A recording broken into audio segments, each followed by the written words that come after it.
Easy music.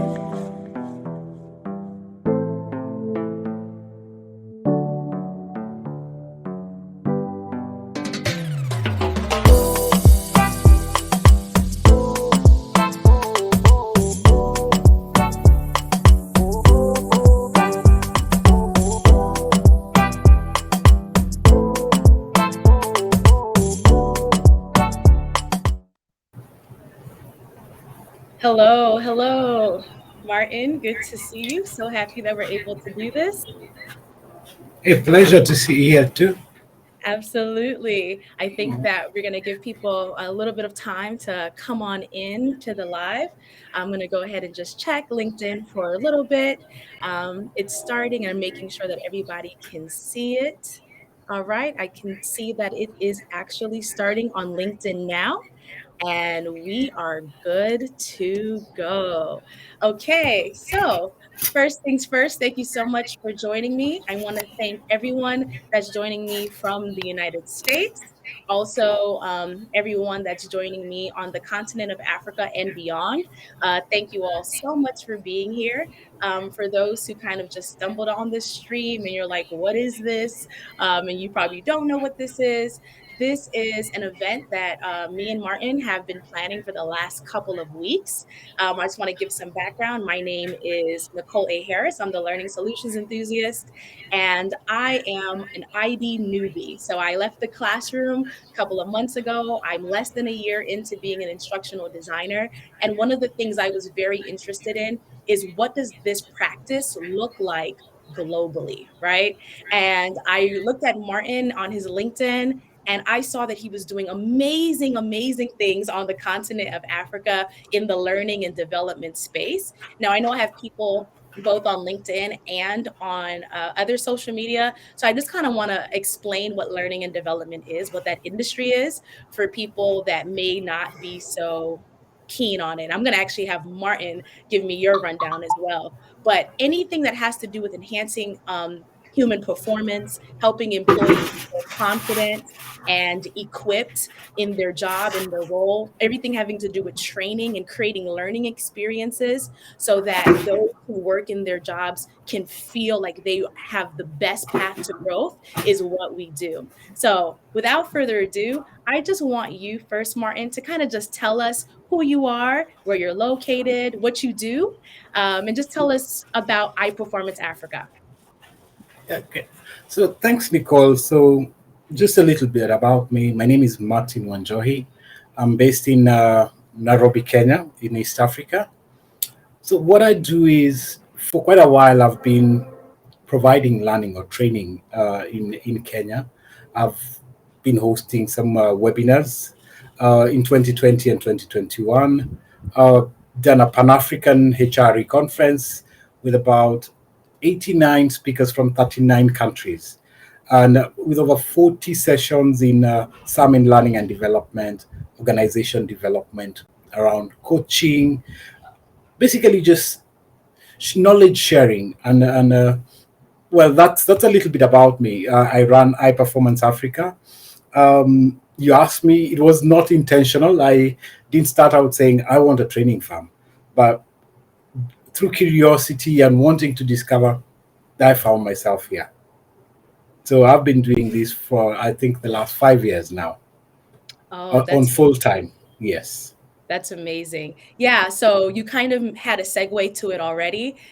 Everybody who is in this field, who has become an instructional designer, a learning experience designer, a corporate trainer, everybody knows that you kind of don't say when you're five, I want to be an instructional designer, right? You kind of fall into it and you stumble into it a little bit. So can you give us a brief rundown of what was your unique path to getting into learning and development? What was your unique path?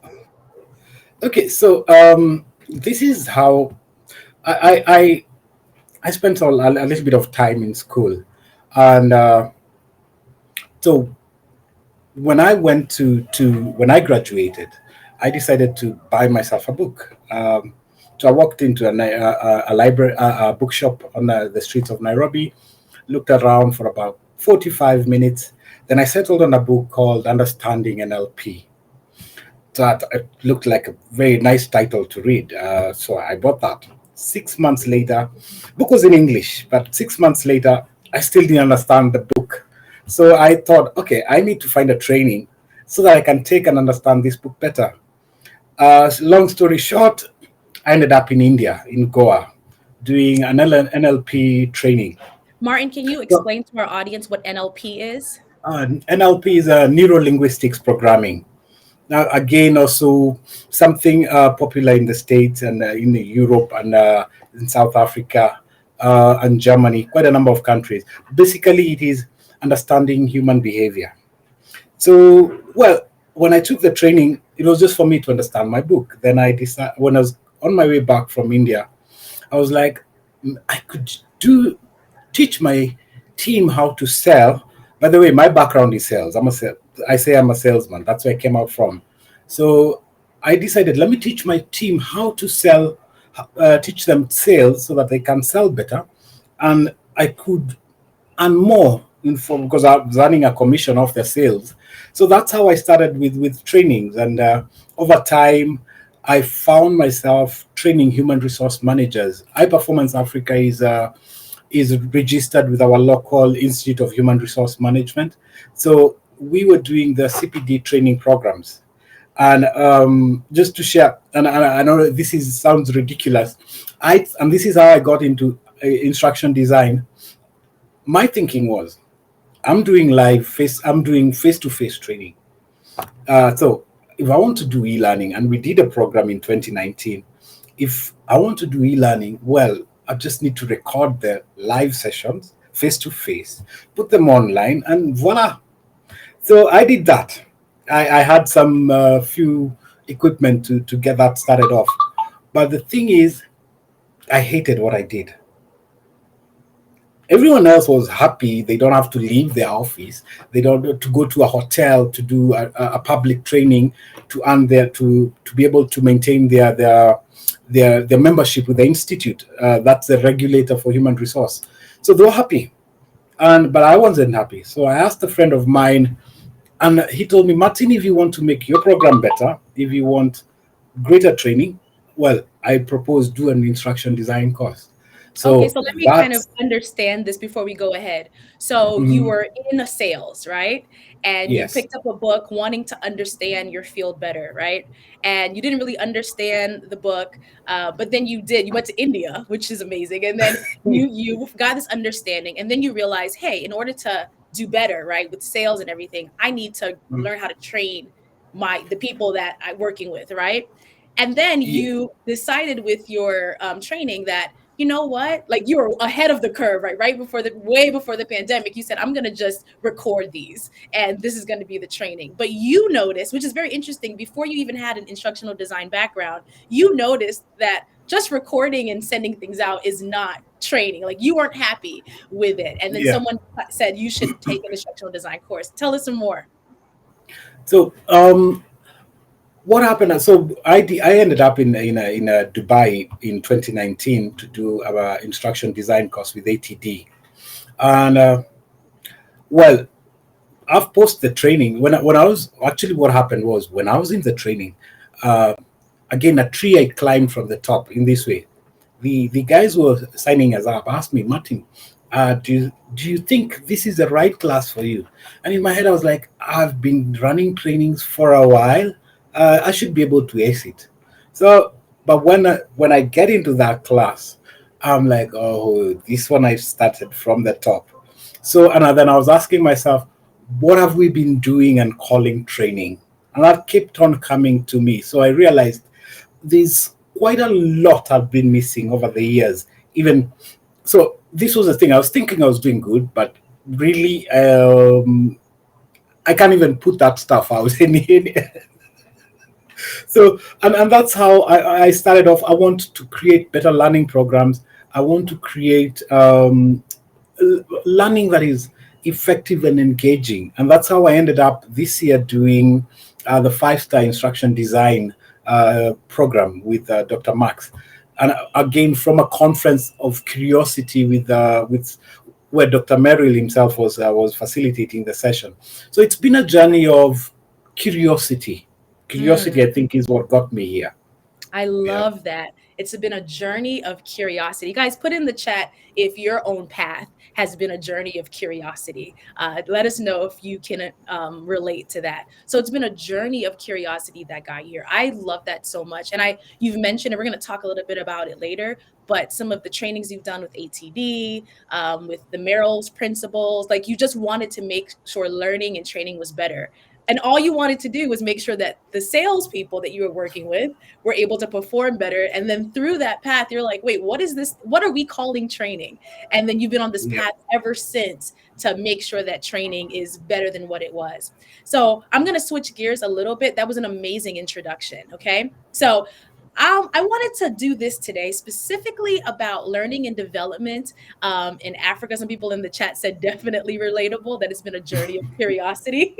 The reason why I thought it was really important to center Africa, I don't think it's a surprise to anybody, how Africa as a continent, and elephant in the room, I know we have intelligent people here, but I just want to say it out loud. Africa is a continent, 54 countries, not one country.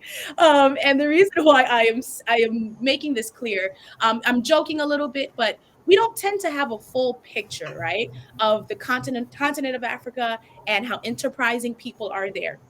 I want to read you guys some quotes from some historians and some other old thought leaders, that we kind of still see these ideas today. So, Hugh Trevor Roper in 1963, he said, perhaps in the future, there will be some African history to teach, but at present, there is none or very little. There is only history of the Europeans in Africa. The rest is largely darkness, like the history of pre European, pre Columbian America. And darkness is not a subject for history. And then we have another quote here, and this quote is by George Heigl. And it says, at this point, we leave Africa, not to mention it again, for it is no historical part of the world. I mean, this is a massive claim, right? Has no movement or development to exhibit. What we properly understand by Africa is the unhistorical, undeveloped spirit, still involved in the conditions of mere nature, and which had to be presented here only on the threshold of the world's history. Now, those quotes are pretty harsh, right? They're pretty rough. And the reason why I wanted to bring that out is because Martin is doing great things, but a lot of the times in our practice, we don't really center different parts of the world. So, Martin, I have a question for you. You are a master of partnership, right? I mean, I'm a newbie in instructional design, and every leader that I've added is like, oh, Martin's great. Martin's great. I recently got my master's in instructional design, and my professor was like, you know, Martin? And so everybody knows Martin. So I'm reading these quotes because we know what we see in the media of Africa leaves much to be desired, right? Why do you think it's important for I Performance Africa to reach outward to partner with people in light of those quotes? Okay. Let me start with the networking. Let me share why I do what I do.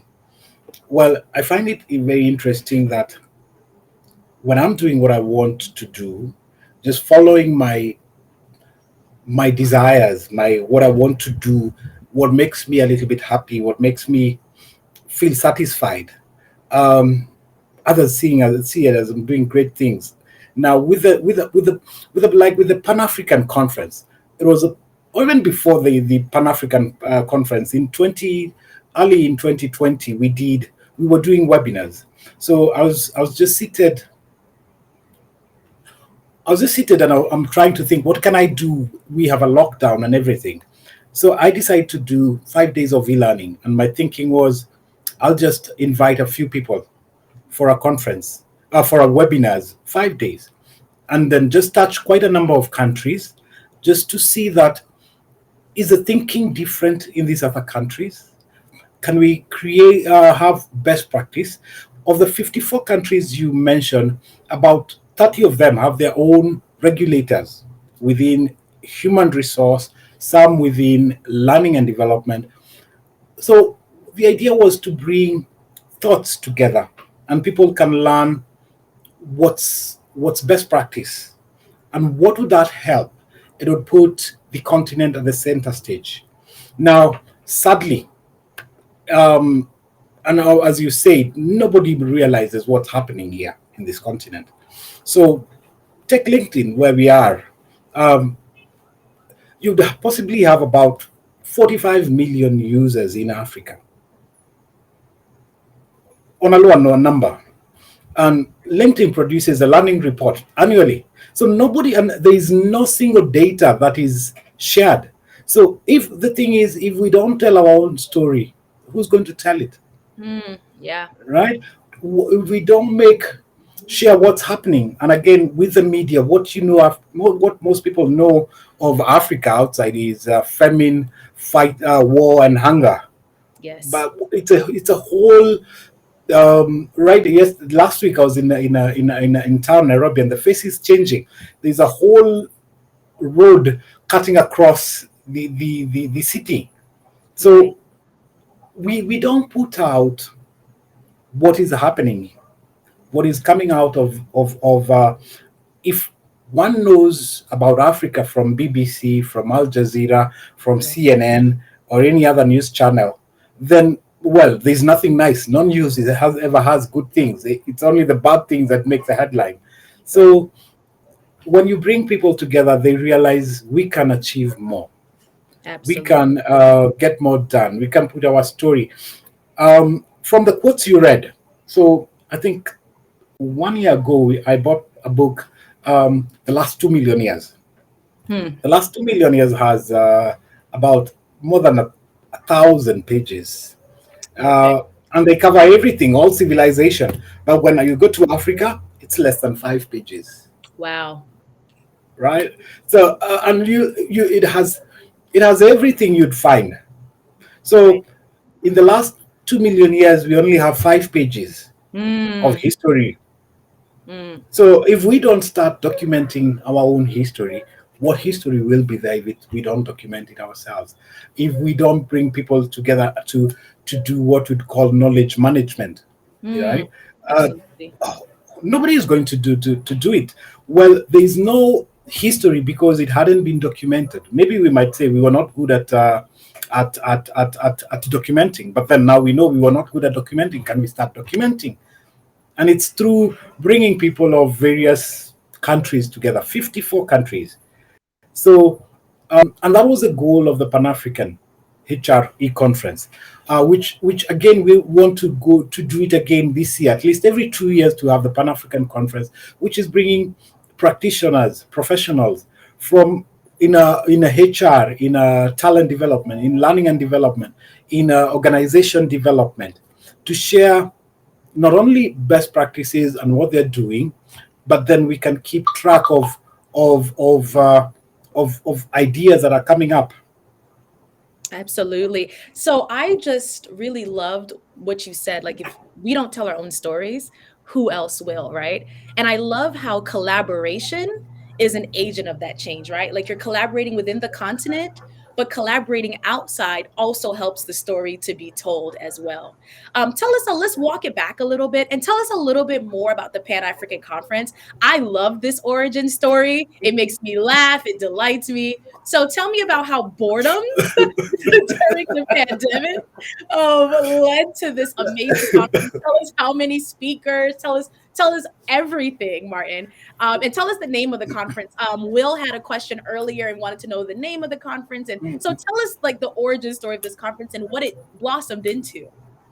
Okay, so interesting story. I don't even believe myself when I tell this story. So March 2020, country gets locked down. So I spent 2 weeks just lying around and doing nothing. Then one day I tell myself, I need to do something. So my idea comes. Let me do.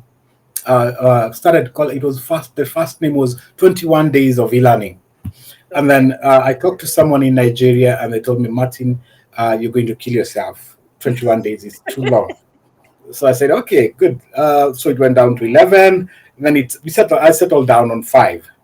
So I set up on Zoom, no idea how to work it out. Set up on Zoom, do a flyer, then put out a booking link. And so when I get the package for Zoom, I do the 100 for the 100 packs. And I'm thinking, yes, I'm good.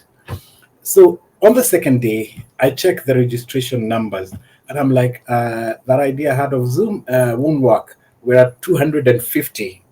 And Wow. when I look, it's not only Kenya, but we think we had something even from the Mediterranean. It didn't make sense to me at that time. So okay, so I say, okay, now let's see how it turns out.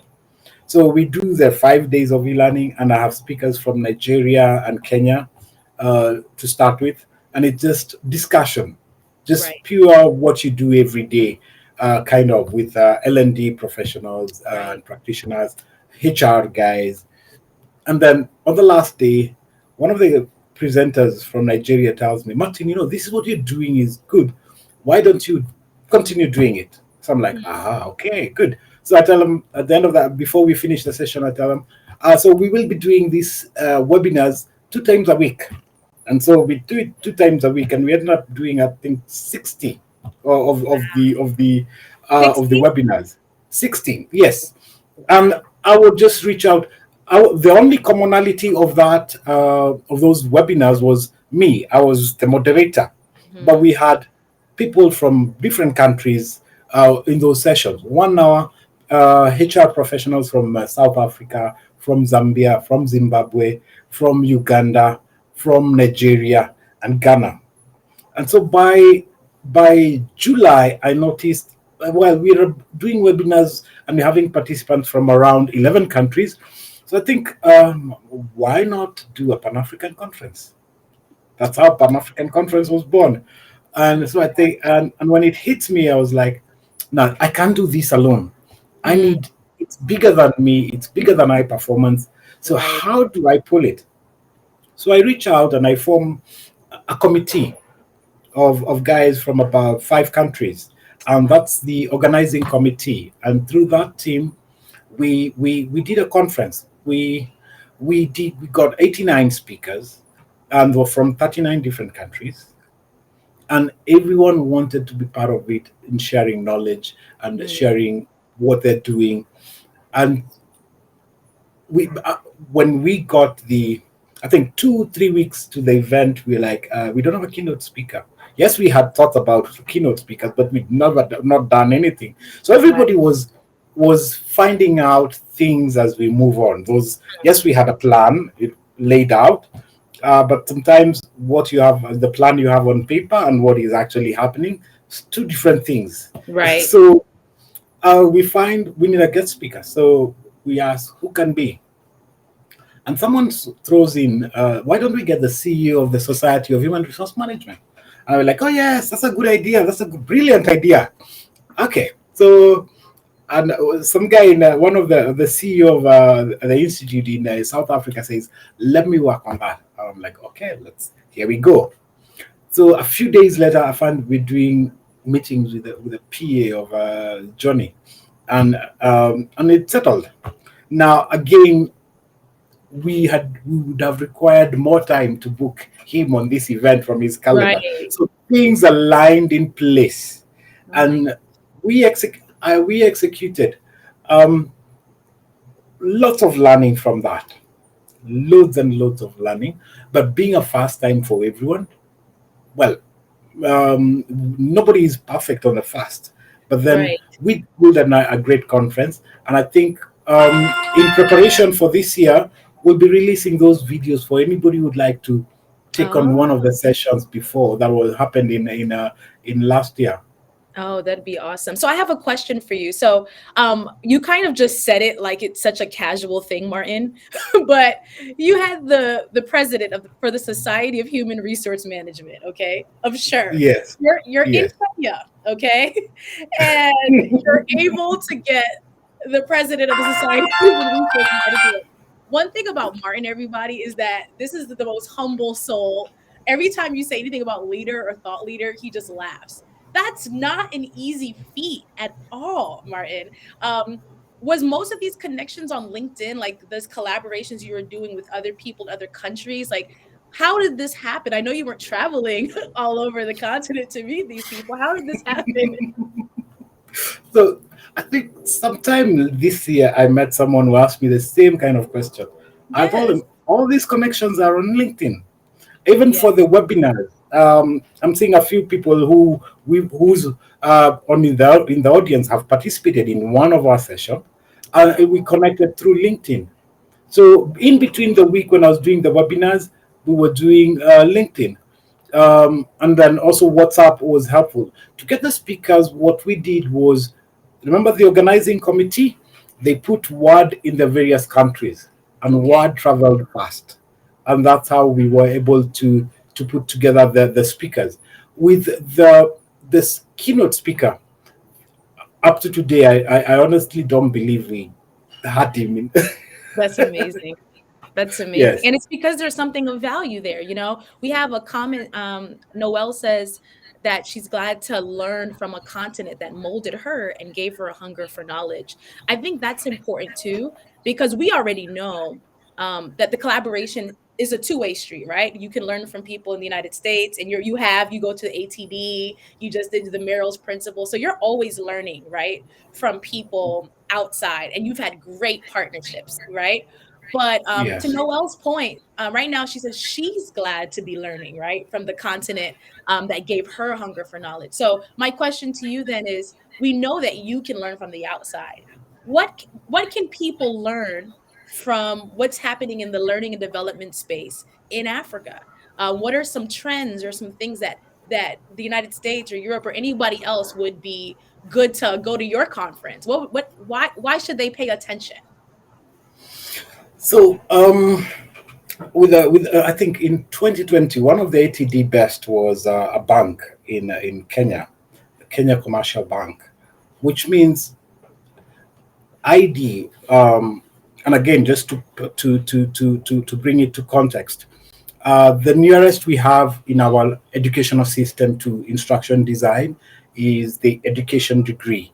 So Okay, instruction design as a bachelor's, as a master's is non-existent. right. So we're learning as we move on. But then at the highest level of learning is being able to create something. So Mm, if we say that if the theories and the principles are the same and cut across globally, then there would be knowledge coming out of Africa.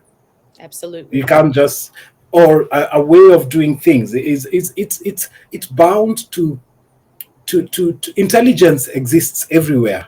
So uh, intelligent stuff would be coming from the continent. There's a gentleman, I think, in Nigeria. If you look at what they use, the info, what not the characters. So there's a gentleman who's drawing African characters, which can be used in e-learning across the globe, so that at Oh, least there's wow. even a yes, yeah. That's amazing. So it's a in as much learning is two-way.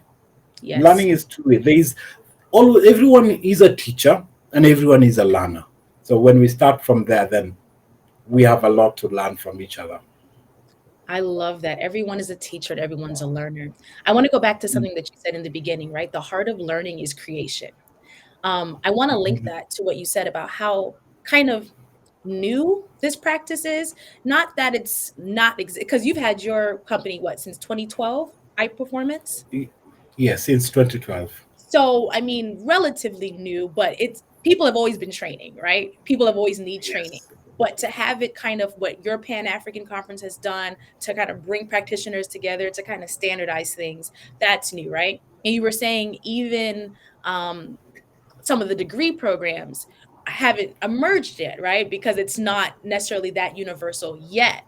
But I love what you said about the heart of learning is creation, because I think what people can learn from you and all of the practitioners in Africa is the innovation is going to be ripe because you are creating from something that's being birthed, right? So I think Yeah. because a lot of times when you've been doing something for a long time, it gets kind of stale. You're recycling the same method. So it may be in the States or in Europe or whatever longer, but if when you're seeing it with fresh eyes in this environment that we're in, you can see things with a brand new context, right? You told me a story about, but I want you to flesh it out for me. When the pandemic happened, and this goes back to what can people learn and get from Africa, there was something that shut down outside of Africa and they had to go to you all for training. Do you remember what I'm talking about? Tell me about that. Okay, yes. So I'm in a number of networks, and in this one network, maybe just first to point out one of the key benefits or the key thing that happened with the pandemic is the openness to collaborate, the openness, the willing to be part of something, and I think people meaning of life a little bit changed. So Yes. in this one group, I mean, there were facilitators from the US, and they were collaborating and they were running, yes, webinars. And then from those webinars, they would come out trainings, which they're facilitating, paid trainings. So the work, where work was coming from, shifted. Yeah, Mm, that's ideally what happened. So ideally, someone would not look at to Africa to do consulting or to right. do conferencing. You don't have to travel; it's online. So the focus of where business would come from changes. Mm, Like for me, I'd never imagine I'd be training someone from France from where I sit. that's So amazing. I or from Egypt without them moving to Kenya or me moving to somewhere else. Wow. So the pandemic changed the business models of very many people, and it bound also to change the business models for ID, and work can come from any part of the world currently. Absolutely. So Absolutely. that's why also, if you look, Africa has one of the youngest population. So Yes. work, when you look at where workers will come from, and ID being part of work, we're ripe to produce to provide whatever labor is needed in ID. Yeah. Absolutely. I want to kind of talk on two things, but I want somebody in the chat said that they would love to know the name of the person who's making the characters that you were talking about, the Nigerian person. Do you know their name? I'd have to check it out on LinkedIn. I could Okay. actually just yes. All right, so we'll get that to you. And by the way, this is a live event, but it's also a networking event. If you're watching from LinkedIn, you can actually click the networking tab. I think Tiffany mentioned earlier, let's add each other, let's network. So this is not a passive thing. This is also hopefully you leave this, you get to add Martin, and you actually have new connections. So please go ahead and make those connections now. So I have a question for you. So you mentioned Africa has one of the youngest populations, right? So that also means youngest population means largest about to enter the workforce, right? So more people needing to Mhm. be trained, more instructional design needed, more learning experiences needed. But also I was reading in, I think, I want to say it was Forbes, but it was one of those business magazines that about 400 businesses in Africa right now have an annual revenue of $1 billion. And also, it's also projected to be like one of the most entrepreneurial in the world. Right now, 22%, and that was a projection from a couple of years ago, so it might have changed, but 22% of people in the continent, remember 54 countries, everybody, in the continent of Africa are actually opening up their own businesses, right? Including yourself. You're a part of that 22%. With Yeah. all of these new trends emerging in Africa economically, with everything going on with these businesses that are burgeoning and these new investments that are happening in Africa, why is learning and development important in Africa now more than ever? Well, let me backtrack a little bit. So, I have interests in two areas. One is learning and development, and through instruction design. The second one is strategy execution by way of the balance scorecard. Now, if you look at the plan for by 2063 by the African Union, the idea is to skill the young population that will be available there, so that they're able to perform better at the workplace. So again, it might be to just bring the, I don't know whether it exists in the state.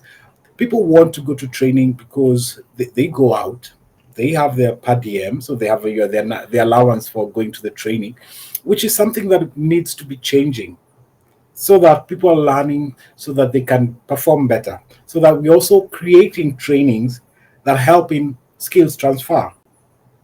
So there is big need for instruction design in the continent. Otherwise, that strategy of 2063, how is it even going to be fulfilled? So that's where learning and development comes in. Now, again, in crisis time, learning and development budgets are the ones to go. I think Yeah. 2021, I think, was one of the lowest years for anybody in training and development in Kenya and in other countries also. Yes. So the need, and the pandemic has taught industry that we need to do training differently. Yes. I look at the job descriptions for positions that are being filled and being put out in the market, and you can already see the change. It's not just L&D administrators, but the looking organizations are now looking to create great internal learning programs. You know? Absolutely. Absolutely. Yes. And I really do love that instructional design can help with the global goal of 2063 in skilling. So it's so much more than just one firm or one company. It's actually instructional design will be at the heart, right, of making sure Yes. everything moves forward. We have some comments that I want to read. Tiffany Stedman says skills transfer is the hottest topic now due to the great resignation. Absolutely. Can you speak to that in the great resignation? What is that looking like right now with people leaving and shifting and deciding that they will have a whole nother, path that they want to follow? What happened is, I think people didn't know other things existed out of work. You get into work and you're there the whole day. So we saw a lot of people getting new kind of picking new kind of hobbies, new kind of activities, and now people are realizing it's not just about work. If you look at also people want now to realize I can work from where I am. I can Mhm. work from home. I can work a few days, but then uh, we haven't seen a lot of that. One, the only one when it actually also people want keep their jobs. There have been job losses. So for us, the Great Resignation hasn't. I haven't seen much people saying, "I'm leaving my job to go set up business. I don't want employment anymore." So it hasn't hit this market hard. Oh, okay, so that's always so interesting to see, like what's happening and where the pockets are. Mm. Len says sounds like performance-based instructional design principles and practices that will ensure knowledge transfer back on the job in the workplace. Definitely. Jeffrey emphasized that everyone's a teacher and everyone is a learner. So I have another question for you, and then I'm going to go ahead and open it up to the audience for questions. Thank you guys again so much for being with us. So I have a question, and this question is selfish. I will admit it. Okay. So I have a question about the diaspora. So people that are African descendant all over. So me, I'm from Jamaica, but I live in the United States. People in Latin America, all these people that kind of want to at some point go back to Africa and kind of work and live in Africa and kind of go back to what we consider our roots, right? With the industry growing the way it is, do you think that there's a place for the diaspora to come back and collaborate and learn? Is there a place there? Would it have any sort of impact? What do you think about that? So that's a very interesting question. So one of the sessions with in the Pan African HR conference actually looked at that. Okay. What would be those for those wanting to come back home or to Africa or back home, what would it take? And the people who have actually done that, maybe someone left their country, went and studied and worked somewhere like in the US or in Europe for 15, 20 years, and they decide to come back. So now what happens is you get new knowledge coming in. So it's more of it enhances what is already existing, and it's more of collaboration. So Right. it would help enhance. Okay, like a good example. I met through this LinkedIn connections. I met a Kenyan who's an instructional designer in the US. Now, if he decided to come back to Kenya and settle back home, the practice, what he was doing, the skills and the knowledge he has, obviously would be transferred to others in the time that he's back home. And now Right. imagine 100 or 1,000 people coming in to transfer their knowledge and share what their experience is. It would The growth would be nearly exponential. So Absolutely. and I think a good example is Ghana. I think the few people from Ghana who went back home, and instruction design is taking root in Ghana. Okay. Now, just to highlight, out of the 54 countries we mentioned, only about two would be considered to have something around instruction design. That's South Africa and Nigeria. So again, uh, consider 54, two out of 54. That makes the numbers. And with like Kenya has a population of 30 million, and on average, if you look at the total population, how much would they be impacted? A Absolutely. good example, there are investment from by people in the US who have African origin in Uganda, in Nigeria, and it's impacting those economies. Because one of the thing, as just to plainly put, they would just come back with the whole selves. That means them and the resources that are there. You need Yes. resources for growth to happen. So if someone comes in and sets up an institute around, um, if you look at the gap that is there, is a big Right. gap. So if Exactly. you have more people who are coming, and if they're in instruction design, then it improves the standards because they come with the knowledge. They won't come, oh, this is how you do it here. Let's do it this way. No, they'll be like, there's a better way to do this. And the when you learn something new and you don't apply, that's where the mistake is. If you don't know it, then what you know is the best at that particular point in time. So Absolutely. that would what would change. Absolutely. Thank you for that. I am going to go to this question from Dr. Vindel Kerr. Please forgive me if I mispronounced your name. It says, what would you say? Let me go ahead and put that here. It says, what would you say are the top three trending areas for executive training on the African continent at this time? And what do you know about the trends in board and training and corporate governance and ESG? So what's happening? Corporate governance is getting big. I think that and the leadership development, those are the two things I put on top of the list.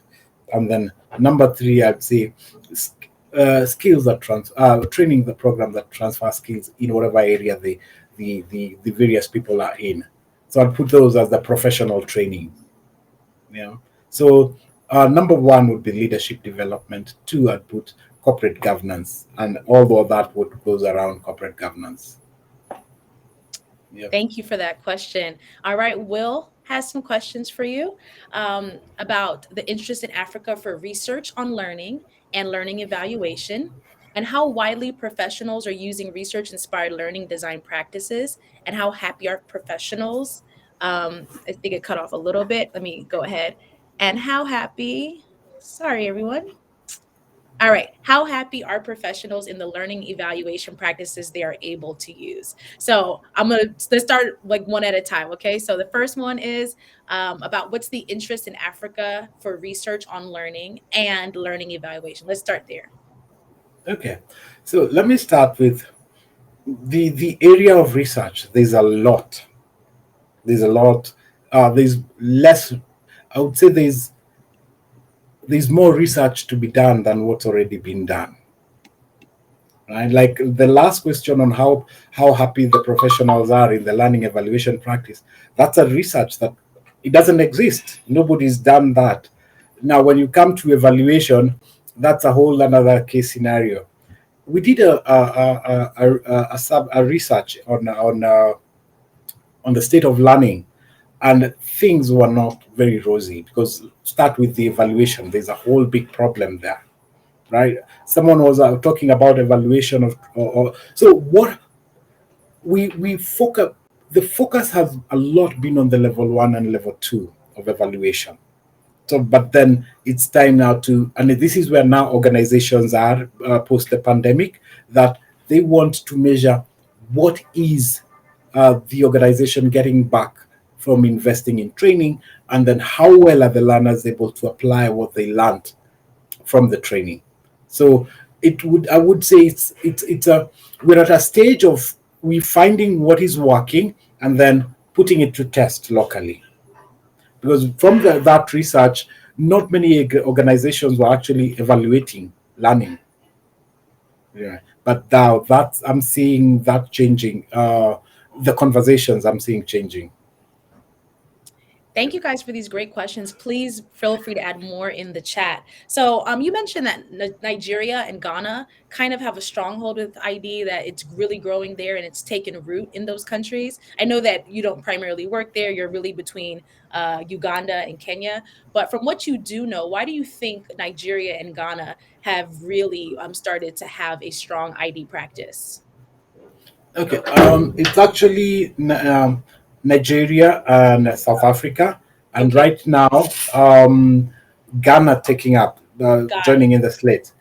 Now, number one is I'd say ATD has some rooting in Nigeria. That's Oh, number okay. one, and Ghana. So they have. It's just like if you find something good and then you take it where you are. Right. So that's a case scenario. South Africa, the same kind of thing. So where you find, I think there was an African ATD Africa conference in last year, and that's one of the things that's making this happen in those countries. Got So, it. and I'm seeing also that there is a growing interest in instruction design in Kenya. Again, is because when you tell some people that hey, there's a new way, there's a way better way of designing and developing and delivering training, then everybody would want to make what they offer in the market better. Okay, so for those who don't know, I think most of the people on this call know what ATD is, but um, that is the like premier organization for talent development. I think most people know that, but it's the Association for Talent Development. So I just want to make that clear in case we have some people that are just interested in the field, but they don't really know what that is. Now, I know that so Martin will stay up. The other day when we met, guys, it was like 1 or 2 o'clock in the morning in Kenya, and I felt so bad. But Martin was so committed because he really deeply believes in collaboration and growing this practice across countries, right? And so, you told me that sometimes you go to ATD conferences and it's like 11 o'clock at night there, and all of those things. So I think your conference is so amazing that you created. And is the actual name of it Pan African E-Learning Conference? What's some people have want to know what's the actual name of it, like the full name? So it's the full name is a Pan African HR e-conference. Okay, because you also cover Yes, larger HR principles too, right? So beyond yes. instructional design. Good. So that's so good to know. What can now that you've talked about ATD to having roots in some African countries, what do you think that ATD or some of these larger organizations, what can they be doing more to make sure that this partnership is stronger? So number one, I think it's purely by accident. I think that maybe they're in those countries, Okay. right? Why do I say that? If I get exposed to one institute and I like their philosophy, then and it resonates with me, then I'll want to tell the other people, hey, I found something good here. So what would need to happen is um, even maybe organize conferences in the like most of the conferences, most of the events I do or as an attendee, you'll find the hour is quite not welcoming. So someone really has to want to do it. I know I've done a class at up running up to midnight, right? So there is a lot of space for collaboration, but the willingness to see it as a potential market, Yes. that's the number one key thing. The willingness Absolutely. to see local partners they can work with. Um, Absolutely. I think, and again, due to the size of the continent, you can have one partner that works across the entire continent. You need partners in a number of countries. And sometimes we all like what is easy, right? We all like what is easy. We all like the path that has already been taken. Right. So again, advice would be trailblazers. form partnerships in this in quite a number of African countries, and because it's the same kind of thing, just different location. I Yes. bet that nothing changes how you do things.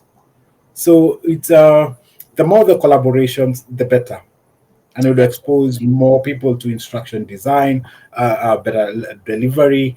Then we would all be moving at the same pace. I think you said something really important is about trusting the local leaders, right? Because if these Mhm. outside organizations come in and think that like the best plan of action is to do everything the way that they've done it, like then there's a Martin, there's other people that you've told me about, I know you're not the only one, but there's other people Yes. you told me about. So even something as small, but it's not really small and logistical as time. It's not enough to just say, "Oh, we made it open to everybody." It's how do we Mm. actually put effort, right? Or actually leverage and give resources to what you just created out of boredom, which has become this amazing Pan African staple, right? And it's really important. So it's about funneling resources to people that have already been doing it, right? Have already been putting in that work. I think that that's super important. We have some other questions here. Okay, let's see. All right, Beatrice. All right, says it's coming up. What would you say are some of the big changes happening in L&D across Africa? Okay.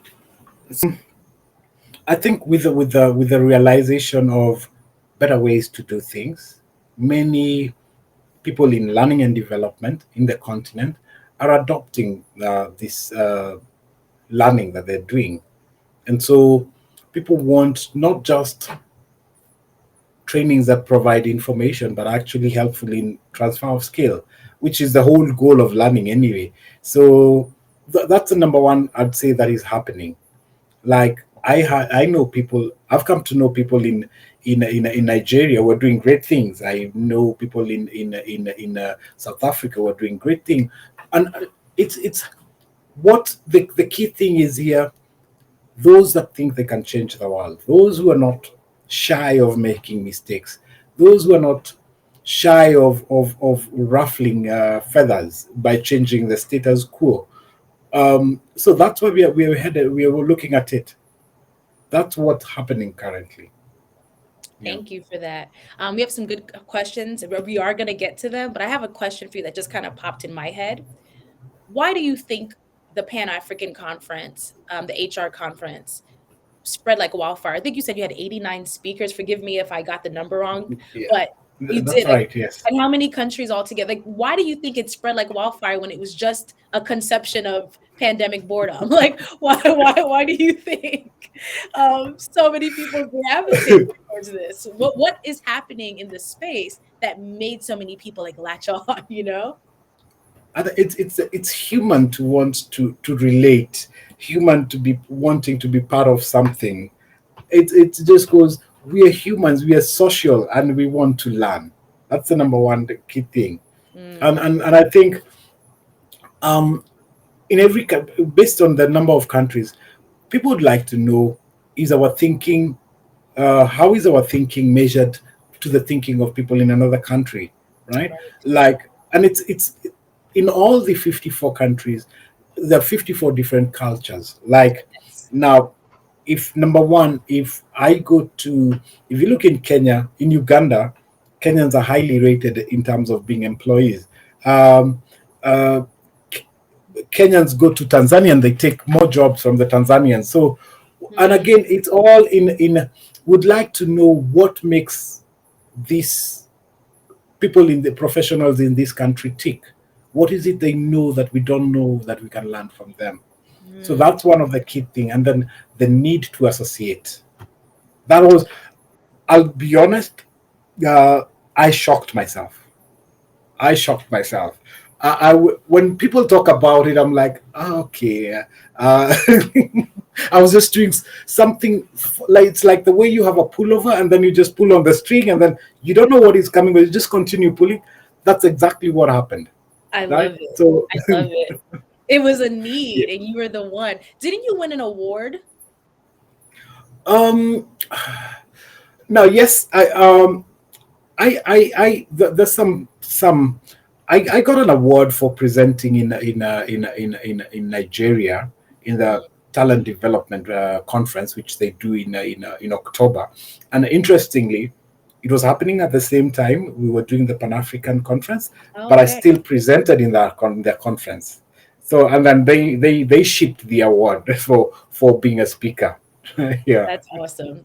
All right, so we have yeah. some questions about languages. So for those who don't know, Africa has approximately 1,500 to 2,000 languages. So Lenz asked a good question. He said, with the many languages on the African continent, how does language use impact L&D initiatives? For example, is there a need, real or perceived, to ensure that training is available in multiple languages, depending on the target learners? That's a really, really good question. Okay, so and we were discussing this.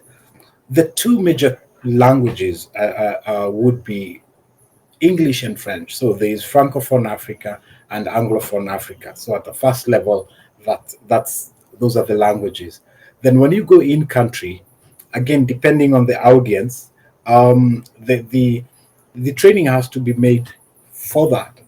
So like I know there are people who will have an English in training, a training in English, and they would want people like transferring it to maybe a Luganda, which is the now, maybe just to go back, I speak English, Kiswahili, and my mother tongue Kikuyu. That's three. So on average, you'll find people with two or three languages.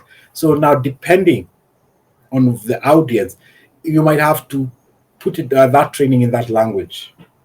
But most trainings are either in English or in Franco or in French. So Yeah. the English and French are more like the business languages. Would you No, say? no. Okay, okay.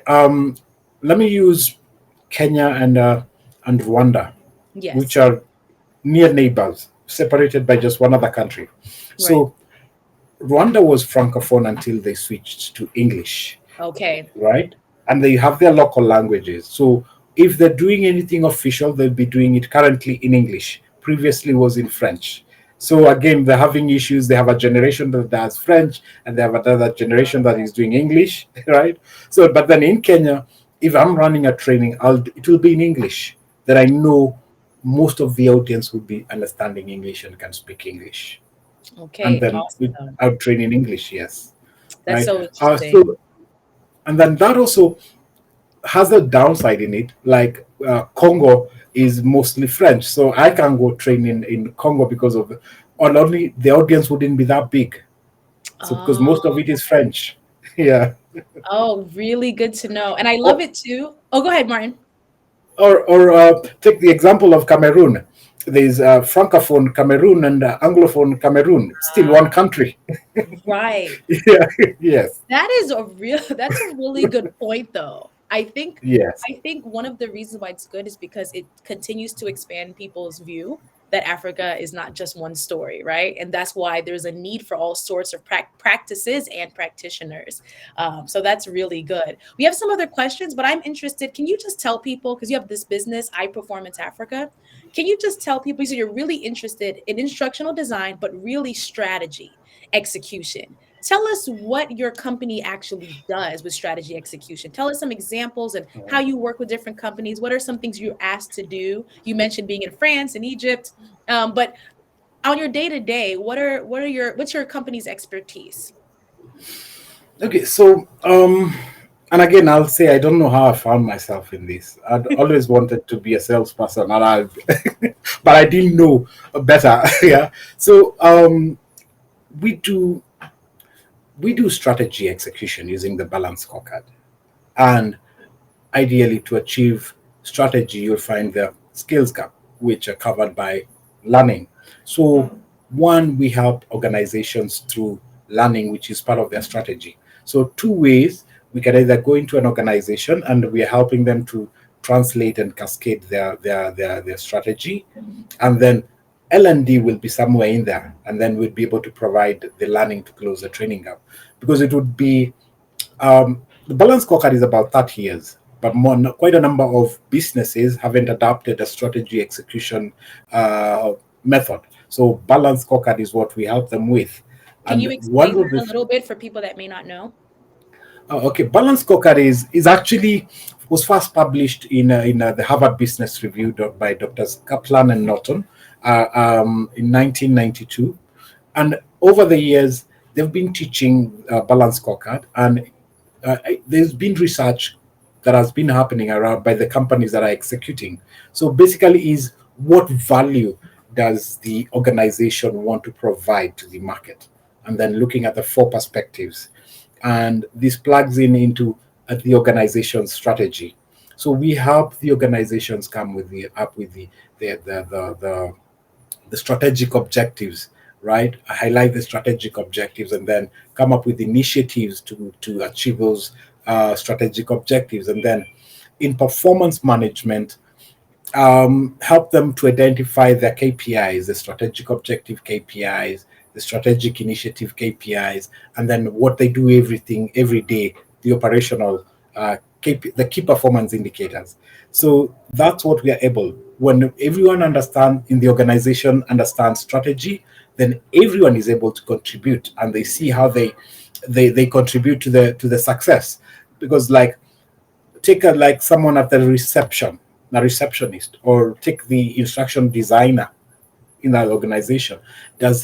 Do they know what how they contribute to the success of the organization through the strategy? It's not just about providing learning, is how are you directly impacting on the success of the strategy. So we I two love that. tied, yes. Yes. I love So that. and Yeah, go yeah, ahead. and we're trying quite a number of things. We're trying quite a number of things. So I experiment a lot.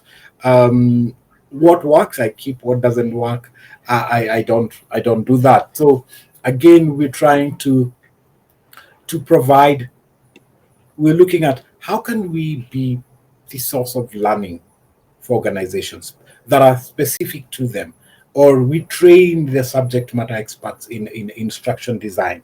So like one of the local electricity producer, we just had a session with them last year. It was about a 10-week program, 10-week program for subject matter experts who train in the organization on the daily to day basis.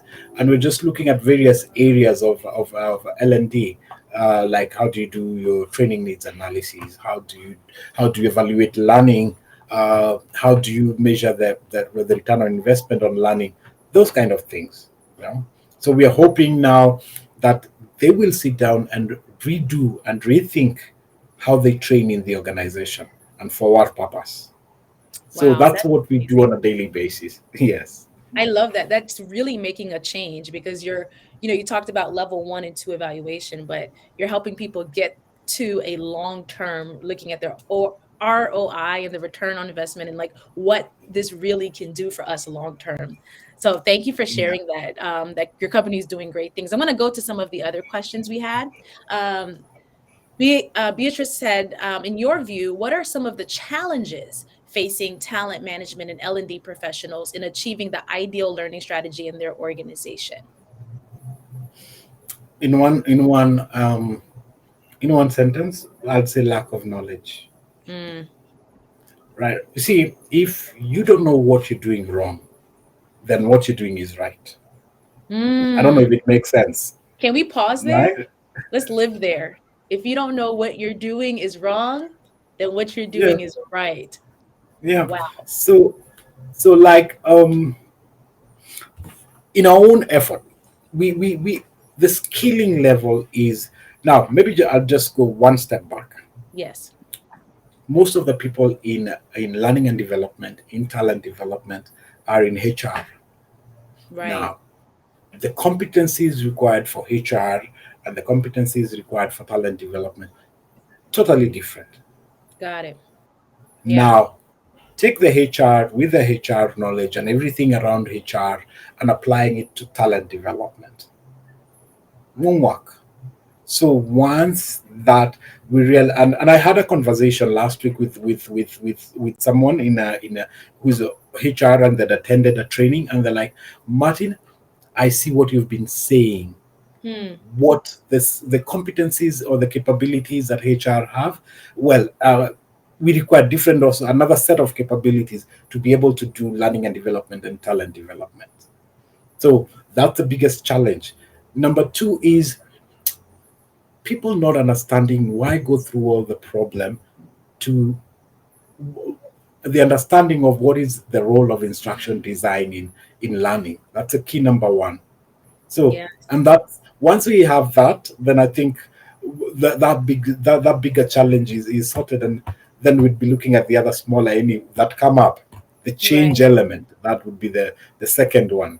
Because if if if you've got to start learning something from zero and you've been doing it for a number of years, you will ask yourself, why do I even want to do this? But Mm, then the change would be different. got Yeah. it. Yeah, and I think that one problem is pretty universal. That whole idea of what really is this purpose of instructional design. So we're at an hour and five, everyone. Thank you guys for being engaged. We're going to wrap up shortly, but I can't let Martin leave without some of these other questions. So I know Martin's camera's off, but I think he will be back shortly. So while he's coming back, I'm going to ask some of your questions that you guys have. You guys had some really great points earlier. And please forgive me if I mispronounce your name. Just spell it phonetically for me so I can make sure I get it right. Koniqua, I believe it is. Is that Koniqua says it sounds like memberships spread through word of mouth and people that are champions versus the intention on the part of the learning organizations. So she was saying that it seems like all of the connection that you guys are able to have and the organizations you guys were able to have really seems like it was about word of mouth rather than a big organization coming and gathering. You guys were able to gather kind of internally. And if I didn't capture exactly your ideas, Kaniko, please go ahead and let me know that. And will let us know about, other than ATD, we have LDA, the Learning Development Accelerator, which is also global. And he put some information about that as well. There's also the International Society for Performance Improvement for Europe, Middle East, and Africa. So it's cool to know that there's other people that are thinking about being more global. And then Max gave us some information about a conference too. So all of these resources is exactly why we're here, right? To go ahead and get those. So we also have one more question, but I also want to open it up. So we're almost at the end, everyone. But if you have any other questions, please let us know. And we're going to go ahead and continue now. So, my last question, or one of my last questions for you, Martin, is one of your conference taglines, I think it said HR for transforming HR for the future of Africa. Do I have that correct? Was that the Yeah. tagline? Okay, Yes. transforming HR for the future of Africa. Why did you guys choose that tagline? What did that tagline mean when you guys came up with it? Okay. So actually, it took us a while to settle on that, but the Okay. idea was it goes back to the being having the highest young population. Mm, So how do we um, scale that population to transform the continent? What happens currently is we scale locally, and then talent goes abroad, which is not good. So we're looking at how do we train and then keep that talent wow. in the continent, and that's because people are the ones who transform, right? Their Mm, work, their ideas, and their contribution.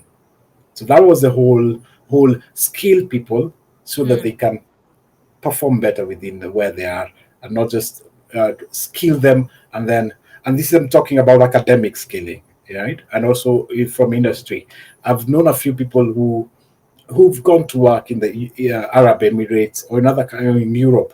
Now, if they we are not, if the continent is not suitable to keep that talent, then how can we even have any transformation mm. and having the best practices?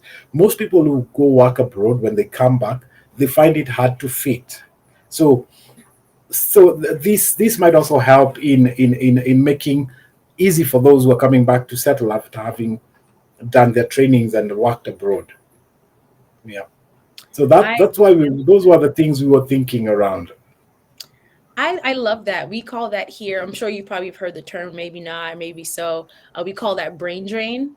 Where the Yes. most Mhm. talented, yeah, you know that, like the most talented, in a place, and then they leave, and even if they're trained there, right? And so I really enjoy like the philosophy about it, right? It's about transforming people. I think when I came into instructional design, um, one, I was really concentrating on leaving the classroom and starting a new chapter. But as I got more into instructional design, meeting people like you, seriously, I'm not just saying that because you're here. I started to really think about like the philosophy of what we're doing. We're not just showing someone how to use new software or a new program. We're really helping people feel transformed, or to feel confident, we're helping to feel their purpose, right? And I love what you're saying. It's equipping the youth to know that the future is there. Like if they work there, they're gonna get what they need to grow in their fields, right? They're going to be supported by local learning and development companies.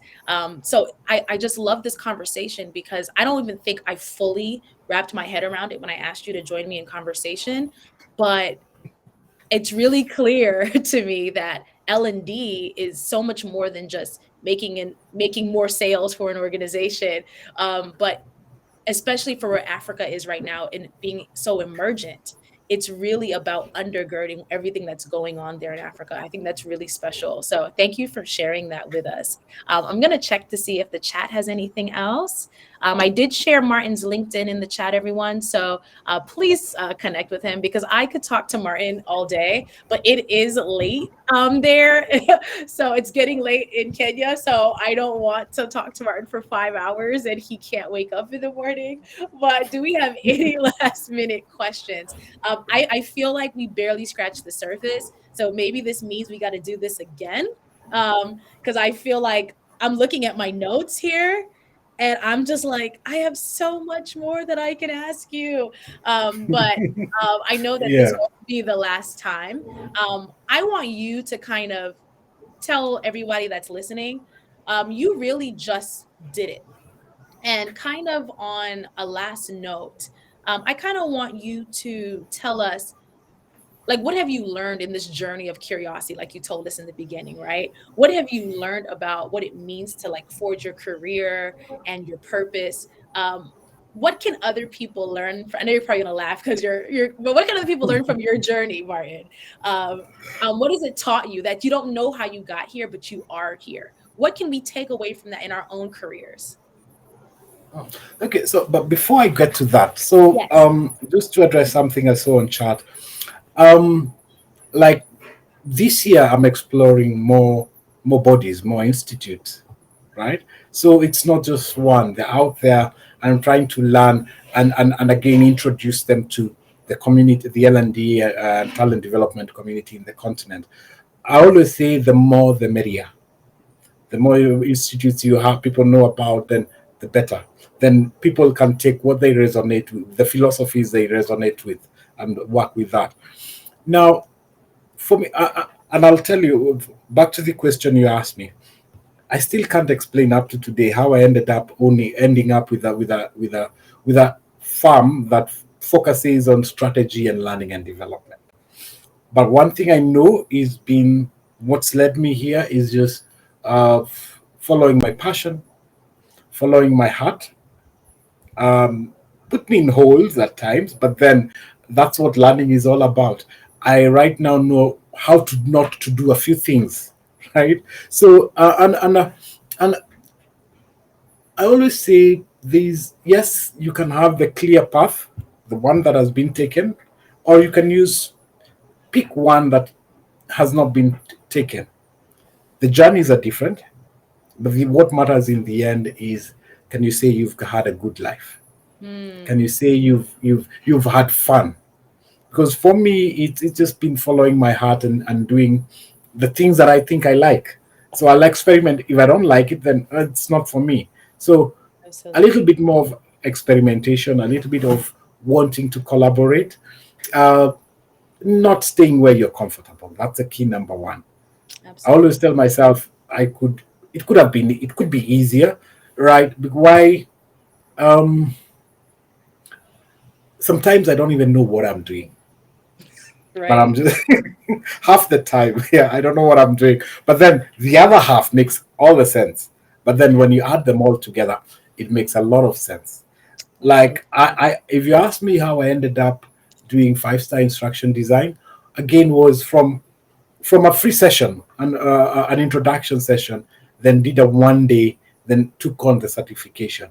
Where that one is going to lead, um, the one thing I know is I'm not doing my trainings the same way I was doing them before. I'm Mm, designing them differently, right. right? Now, why that? A new philosophy have come across, and I think this is what I'm this is what my thinking actually is. But with thinking, it changes, and we move with it as it is changing. We say change is the only constant.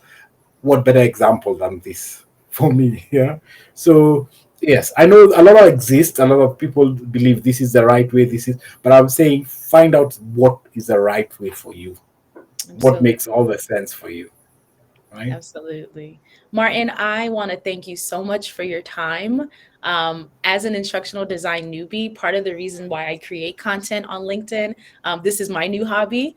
And I do it because I'm not just interested in going to work every day and working on a PowerPoint or Captivate. I'm interested in why I'm working on the PowerPoint, why I'm working on Captivate, and the larger picture, and speaking to people like you who I think are amazing thought leaders. Speaking to people like you really makes me know that I made the right choice. And though we've invited everybody to our conversation and they've contributed as well, I will say I've done this selfishly, and you have helped me gain more confidence in my new path. And I'm saying this in front of everybody, so you can't run away from it. You're my mentor now. And so you have no choice. You can't disconnect from me on LinkedIn because everybody knows it. And it means a lot to me to have a mentor on the continent of Africa. Uh, That's personal to me. And I just thank you so much for your willingness. And I hope that everyone that's here, everyone that has a conference or has the power to, will invite you to their conference because you are an expert, and you have such amazing thoughts, and you deserve a seat at that table, every table. So I thank you so much, and I wish iPerformance Africa so much more success. Please add iPerformance Africa online as well. You'll see it on Martin's page. And I want to end on this note. You may well be aware, Martin, that in the United States it's Black History Month, which I did not plan when I did this. But I think it's important to talk about accountability. You mentioned that LinkedIn has this report annually that talks about all these other countries, right? And African continent, the stats and the analytics are not always there. Just like anyone else on LinkedIn, you've contributed so much to this platform, and I hope that through our conversation that those who do analytics over there, whatever, will start to consider, like, we need to make sure that we're including the majestic continent in this conversation because there's so much that Africa has to offer. And any last thoughts, Martin, before we sign off? well, for me, I'd say it's been a very interesting nearly 1 hour and a half of just having conversations. So, and I'm seeing I'm seeing people who I read what their thoughts are in this session. I'm like, okay, so this. I was talking to someone just before this session, and I told them I don't even know how I got myself into this session. But the last one is I like working with curious people. I like Mm, working with people who want to try out new things. Well, what's there to lose? I think there's more to lose if you don't try it rather than when you try it. So I think it's absolutely. let's stay curious. Yes. Let's stay curious. I love that. I wanted to end on a clean, beautiful note, but somebody in the chat just said something. So I have to. I think it would have been so nice and beautiful to say, let's stay curious. Bye, everyone. Thank you. But I have to ask.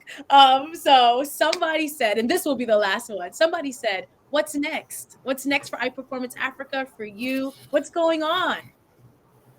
Um, this is my thinking. I'm thinking we're doing a Pan African HRE conference. I'm thinking, how do we create a platform for learning that is best practice that every person in Africa who's interested in instruction design can be part of? available and accessible learning, so that at least we get things moving. And we as with instruction designers, everybody has their thinking, everyone has some contribution. How do we bring all that to one place? Mm, I know it's a big thought when I was thinking about it, and it's all about collaborations, yes. right? I can't do it alone, but with people who we're working with, we're collaborating with, then it becomes easy, right? Well, we say that it takes a village to bring up a child. Now it takes the whole ID community to create more ID. That's what I'd say. Absolutely. Yes. That's a beautiful way to end it. Oh, thank you so much, everyone. My heart is full. I hope that you guys have so much to take away from this. This should be recorded. I'll post on my page. Any links to it. Share it widely. Start getting into your groups and thinking, how can we collaborate with Africa in this endeavor and helping them as they actually not helping, coming alongside as they've already created their own paths through L&D. So yeah, not helping, coming alongside. So thank you guys so much, and enjoy the rest of your day. Bye, everyone. Bye bye, everyone.